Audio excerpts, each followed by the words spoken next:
আমরা দরকার হয় নিজের কিছু ন্যায্য দাবি সরায় রেখেও, নিজের কিছু ন্যায্য অধিকার সরায় রেখেও মানুষকে খুশি রাখি, যাতে হাসিনার পরিণতি তো দূরেই থাক, বারে বারে বিএনপি আসে এবং ভোটের মাধ্যমে যেন বিএনপি আসে।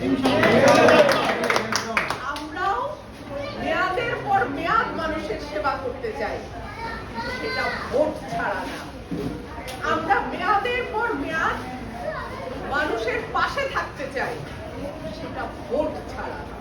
সুতরাং আমাদের ব্যবহার একেবারে কেন্দ্র থেকে ওয়ার্ড লেভেল পর্যন্ত এমন যেন হয় যাতে ভোট চাওয়ার আগে মানুষ বলে ভোট আমরা এমনি আপনারা দেব।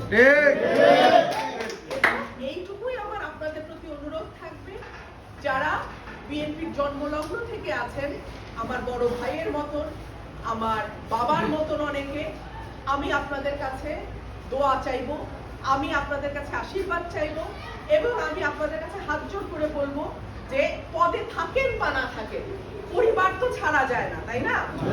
আমরা তো সকলেই এক পরিবারে, পদে থাকি আর না থাকি। সুতরাং এই পরিবারটা যেন মানুষের সেবা করতে পারে, মানুষের পাশে থাকতে পারে, এবং মানুষ যেন ভালোবাসা দিয়ে পরিবারটাকে গ্রহণ করে, সেই চেষ্টা আপনারা সকলেই যাত্রা জায়গা থেকে। আমি আমার বক্তব্য আর বাড়াবো না। আমি আপনাদের সকলের সহযোগিতা চাই, আমি আপনাদের সকলের দোয়া চাই। আমি খুবই তুচ্ছ সাধারণ মানুষ, 3টা বছর আমি সুযোগ পেয়েছিলাম সংরক্ষিত মহিলা আসন, খুবই সীমিত বরাদ্দ, খুবই সীমিত সুযোগ। আল্লাহ সাক্ষী, আমি প্রতিটা ইটের হিসাব মেপে মেপে কাজ করছি।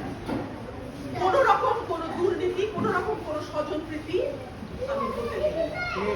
এর চেয়ে বড় দায়িত্ব যদি আপনারা আমাকে দেন, আল্লাহ যদি রাজি হন, সেই দায়িত্ব যদি আমি পাই, আমি চেষ্টা করব আমার সর্বোচ্চটা দেওয়া। এবং আপনারা যদি আমাকে সাহায্য না করেন, আপনারা যদি আমাকে আপন